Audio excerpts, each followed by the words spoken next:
एक बात कलमा शरीफ का जिक्र कीजिए, ला इलाहा इल्लल्लाह मोहम्मद रसूलुल्लाह सल्लल्लाहु अलैहि वसल्लम। तो एक बात ये बताओ, ये मैं समझा रहा हूँ, इस पर कुछ अमल होगा कि नहीं?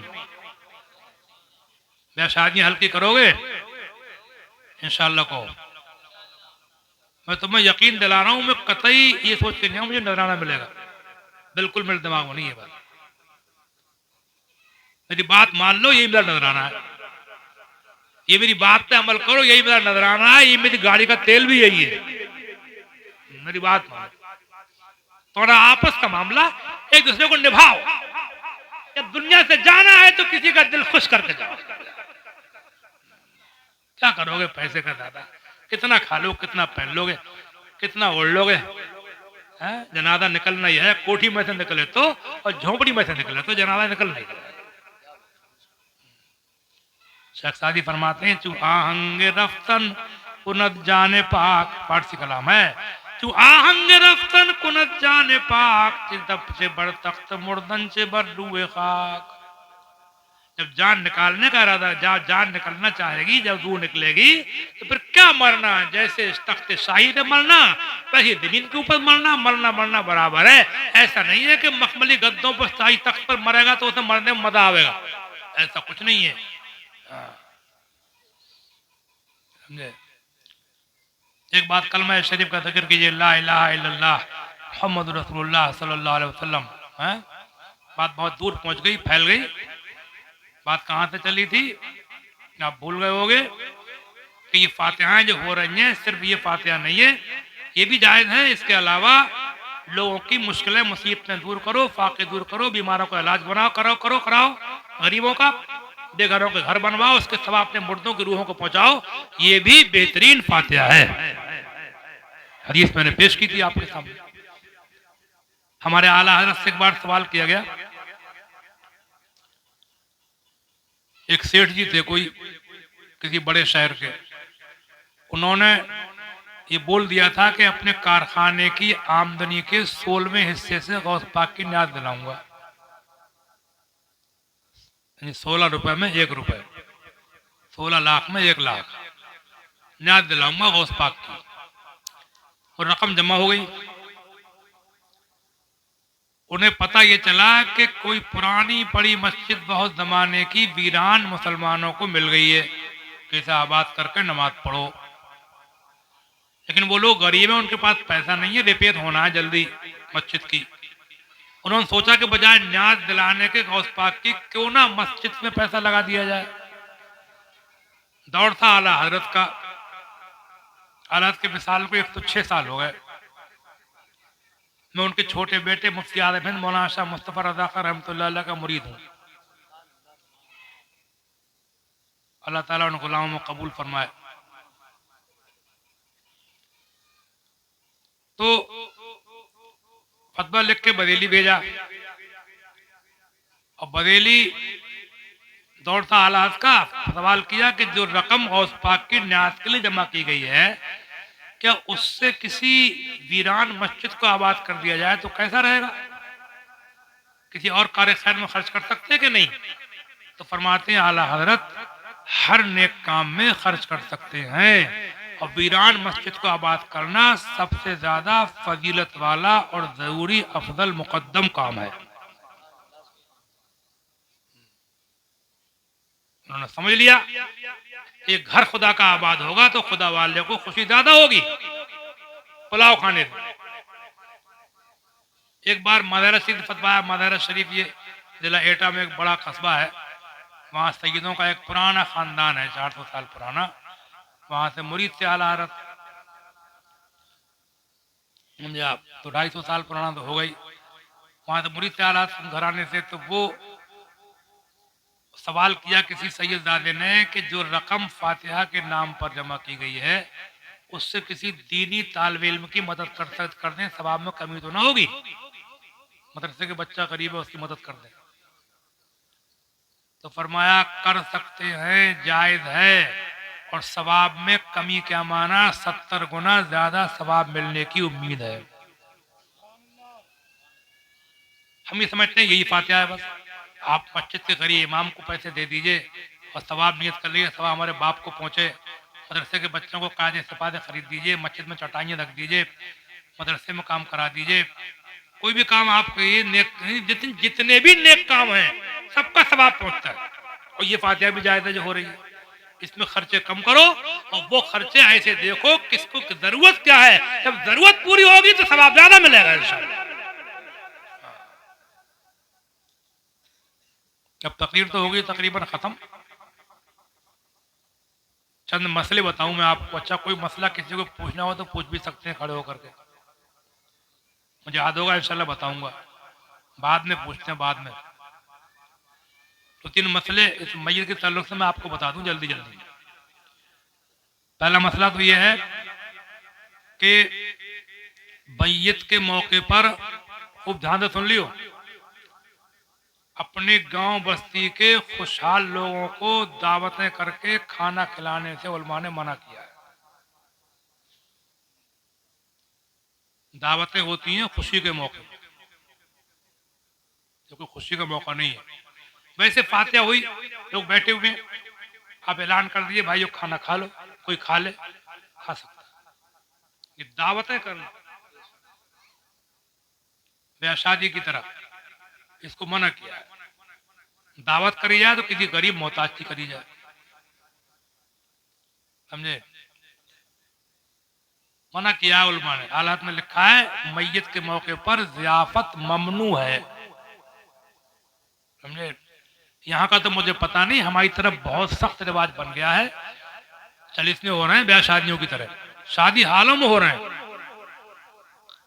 कार्ड बट रहे हैं चलिसमों के कार्ड, और बढ़िया बढ़िया खाने चल रहे हैं। शर्म भी नहीं आती मैयत के मौके पर तुम बढ़िया खाने खा रहे हैं।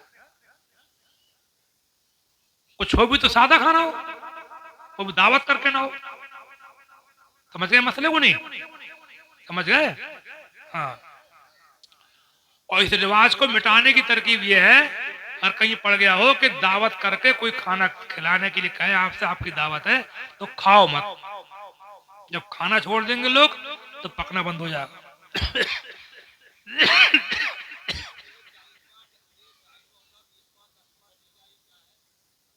मैंने कहा था बाद में पूछना, दरम्यान में नहीं। जो मैं कह रहा हूँ इस टाइम वो सुन लो, ये सब बता चुका हूं मैं। बयान हो गया, बाद में आए होंगे। तवज्जो है आपकी? तवज्जो है आपकी? दूसरा मसला ये है, ये मैयत के मौके पर ये चने वगैरह पढ़ते हो, कितने चने पढ़ते हो आप लोग?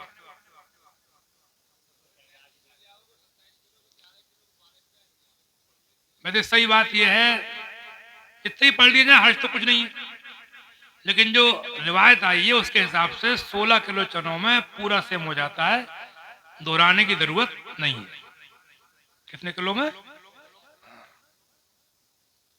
दोहराने की जरूरत नहीं है। और एक ही बात पढ़ा करो, हर फातिहा में पढ़ने से गरीबों को परेशानी पैदा हो जाएगी। हाँ, हर फातिहा मत पढ़े, टाइम भी लगता है, जरूरत होती है लोगों को। हाँ? तीसरा मसला यह है, शौहर के मरने के बाद बीवी पर 4 महीने 10 दिन की इद्दत है। कितने दिन की? हाँ, कुछ जगह औरतें कहती हैं 40 दिन की कर लो, गलत है। कुरान में लिखा है वल्लज़ीना यतवफ़्फ़ौना मिनकुम व यज़रूना अज़वाजन यतरब्बसना बिअन्फुसिहिन्ना अर्बअता अशहुरिन व अशरा।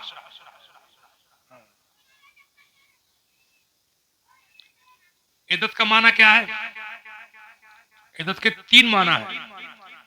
पहला माना यह कि कोई औरत दूसरी शादी करना चाहे इद्दत के बाद में होगी, इद्दत में का इस्लाम में हराम है। दूसरा माना यह है कि औरत इद्दत के अंदर कोई श्रृंगार वाला काम ना करे, टिप टाप वाला, चमकीले चटकीले कपड़े ना पहने, चूड़ी ना पहने, जेवर ना पहने, उतार कर रख दे। और खुशबू ना लगाए, खुशबूदार साबुन से ना नहाए, नहाना ही हो तो साबुन बगैर खुशबू का हो, तेल ना डाले, अगर डालना ही हो तेल बगैर खुशबू का हो, सादा तेल, खुशबू ना हो। अच्छा, इद्दत का तीसरा माना यह है कि औरत घर में रहे। कहाँ रहे? घर में, बाहर ना निकले। मगर ये जो लोग करते हैं बात जगह के घर में कोठरियों में बंद कर देते हैं, ये गलत है। घर में कहीं भी रह सकती है, आंगन कोठा बरामदा सब में आ जा सकती है, समझे आप। बंद हो जाना कोई जरूरी नहीं है, कोठरियों में बंद कर देना कोई जरूरी नहीं है, सब में रह सकती है घर में और काम भी कर सकती है। शिद्दत में काम करना जायज है घर का, और काम करना चाहिए, क्योंकि काम करने से गम कम होता है, खाली बैठने से सदमा ज्यादा होता है, और काम करने लगो आप सदमा कम हो जाएगा। ये डिप्रेशन टेंशन के मरीज होते हैं ज्यादातर, ये वो लोग होते हैं जो खाली रहते हैं। आजकल लड़के मरीज हो रहे हैं इसके, ये मोबाइल देखने की वजह से, मोबाइल जो बहुत चल रहा है, डिप्रेशन बहुत चल रहा है इस टाइम। पहले बुढ़े हो गए डिप्रेशन नहीं होता था, अब जरा जरा से लड़के दवाइयां खा रहे हैं, नींद की गोलियां खा रहे हैं, डिप्रेशन की दवाइयां खा रहे हैं। तो काम भी कर सकती है, और पर्दे का इद्दत में अलग से कोई कानून नहीं है। हा? पर्दा इद्दत में है, और इद्दत में ना हो तब भी पर्दा है, और जिससे पर्दा इद्दत के अलावा है उसी से इद्दत में है, और जिससे पर्दा इद्दत के अलावा नहीं है उससे इद्दत में भी पर्दा नहीं है। अब पर्दे का मतलब ये नहीं है कि बंद हो जाए, पर्दे का मतलब ये जिस्म ढका हुआ हो, कपड़े बारीक ना हो, कपड़े टाइट ना हो, फिट हाफ आस्तीन ना हो, गले वाले खुले हुए ना हो, जिस्म ढका हुआ हो, ये पर्दा हो गया। कपड़ा जिस्म पर सही ढका हुआ है, इस हालत में औरतें उनके सामने भी आ सकती है जिनसे पर्दा है, जिनसे पर्दा उनके सामने भी आ सकती हैं अगर जिस्म के कपड़े ठीक हैं, समझा। अच्छा, एक मसला ये है, जनाजे के मामले में जल्दी करने में सवाब ज्यादा मिलता है, बहुत देर रोकने में सवाब कम होता है।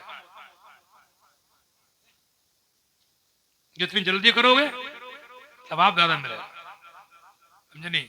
हदीस शरीफ में अस्रिउ बिल जनाजा, जनाजे के मामले में जल्दी किया करो। एक हदीस में या अली ला तुअख्खिर सलासतन, अली 3 बातों में देर मत किया करो। अस्सलात इज़ा खानत, नमाज जब उसका मुनासिब वक्त हो देर न करो, पढ़ लो। बल अय्यमा इज़ा बजत तला कुव्वन, गैर शादीशुदा लड़की जब उसका मुनासिब रिश्ता मिले तो देर न करो। ये आजकल जो खबरें सुनने को मिल रही हैं दिल हिला देने वाली, कि मुस्लिम लड़कियां गैर मुस्लिमों में जा रही हैं, सुनिए खबरें, बोलो। हाँ, और डाल रहे हैं, दिखा रहे हैं मीडिया के जरिए, देखो तुम इस मंजिल पर आ गए, अब आंखें खोलो। इस सब की वजह शादियों में देर करना है। ऐसी लड़की जवान हो उसके रिश्ते आ जाना चाहिए कि हम करेंगे, चाहे गरीब हो चाहे मालदार, चाहे देखने भालने की कमी भी हो कुछ उसके अंदर, तब भी उसका रिश्ता हो जाए तो ये दिन नहीं आएंगे अपनी कब्रें खुद ही खोद रहे हैं हम, क्योंकि हमको भौंसला चाहिए। भौंसले का नतीजा ये है कि अब वो दिन आ गए कि रोने को आंसू नहीं है, उनकी कमी बाद में है, तुम्हारी कमी पहले है। ढूंढता फिर राख करोड़पति मालदार मिल जाए, लड़की हूर मिल जाए, चंद दिन की जिंदगी है यार, समझे। बात वही लौट कर आगे फैलाना नहीं चाहता। जैसी लड़की जवान हो उनके रिश्ते आ जाना चाहिए, वरना नहीं आए तो मैं कह के चला जाऊंगा, हो सकता है फिर ना आऊं, जिंदगी है इसका नाम, वरना रोने को आंसू नहीं होंगे। ये मालदारी के ढूंढना, ये बहुत ऊंचे ठाट बाट ढूंढना, ये भारी पड़ेगा, इतना महंगा पड़ेगा, पड़ गया इतना महंगा कि दुनिया की सबसे दलील कौम बन के रह जाओगे। देखा क्या, शिकारी शिकार पे है और तुम सो रहे हो।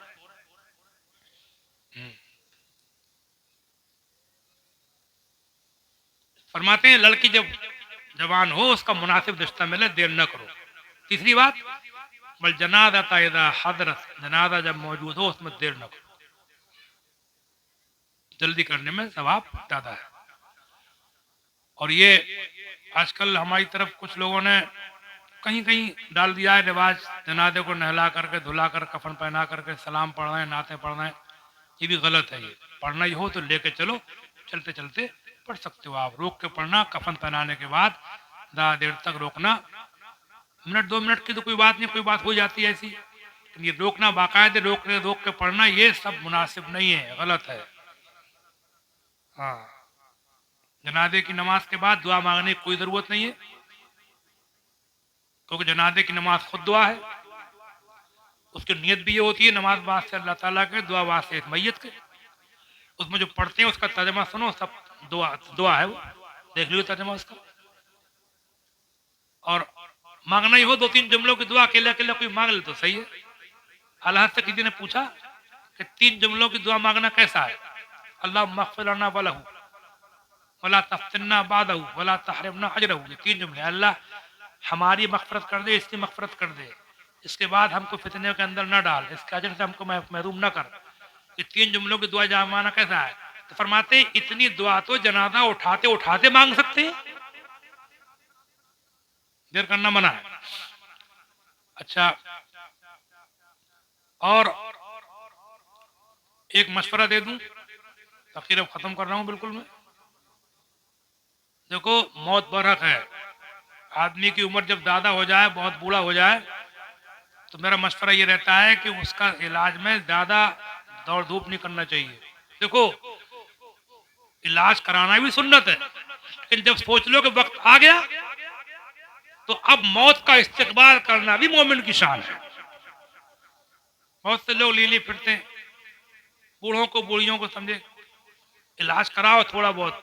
हमारे बरेली शरीफ के ताजुस्सरिया अल्लामा अज़हरी अख्तर रज़ा खान साहब अभी 5 साल पहले विसाल हुआ है। उनके पास कोई कमी नहीं थी, उनके मुरीद भी बड़े बड़े करोड़पति अरबपति मुरीद हैं उनके, वो खुद भी बड़े सरमादार लोग हैं, दीन दुनिया सब कुछ है वहां पर।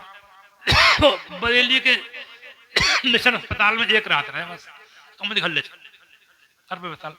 मेरा मतलब ये, अस्पताल की मौतों से घर की मौत बेहतर है। बोलो कौन सी मौत बेहतर है? बेहतर। पहले लोग मरते थे, कितना अच्छा लगता था यार। कोई सूरह यासीन पढ़ रहा, सूरह रात पढ़ रहा, कोई कलमा पढ़वा रहा, कोई दुरूद शरीफ पढ़ रहा, घर वाले सामने बैठे हुए, अच्छा लगता होगा, समझे आप उसको भी। और अब जिसको देखो वो लाशें आ रही। मैंने वसीयत कर दी अपने कि भैया जब तबीयत मेरी ज्यादा खराब, देखो थोड़ा बहुत इलाज कराने को मना नहीं है, ले जाओ, एक आध जगह 2 जगह ले जाओ, कोई हर्ज नहीं है, लेकिन ज्यादा भर्ती मत रखना। जब वक्त हो जाए तो घर पर रखना, ताकि अल्लाह ताला तौफीक दे तो मौत आए तो ऐसी मौत आए कि लोग सूरत यासीन पढ़ते हो, सूरत रात पढ़ते हो, कलमा पढ़ते हो, दुरूद शरीफ पढ़ते हो, हमारी रूह निकलती हो, ऐसी मौत। मरना तो पड़ेगा ही। अस्पताल से भी लाशें लेकर आ रहे हैं लोग, बुड्ढों की ज्यादातर मई थे। एक लड़का गरीब था, मजदूर, उसके बाप को भर्ती करा दिया अस्पताल में, उस पर 1.5 लाख का कर्जा हो गया, अब बाप भी मर गया।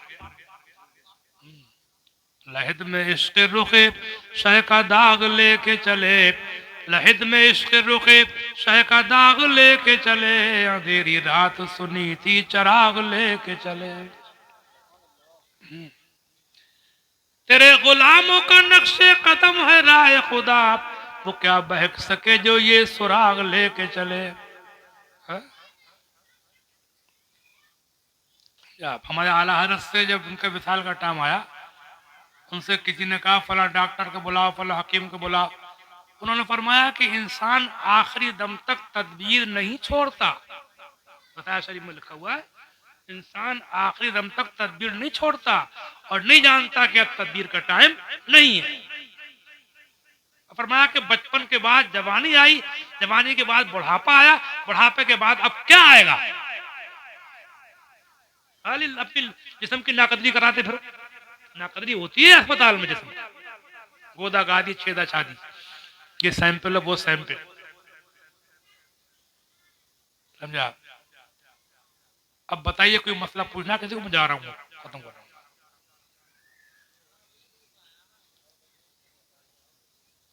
वैसे बातें सब हो चुकी हैं, क्या कह रहे हैं? चलो सलाम पढ़ो।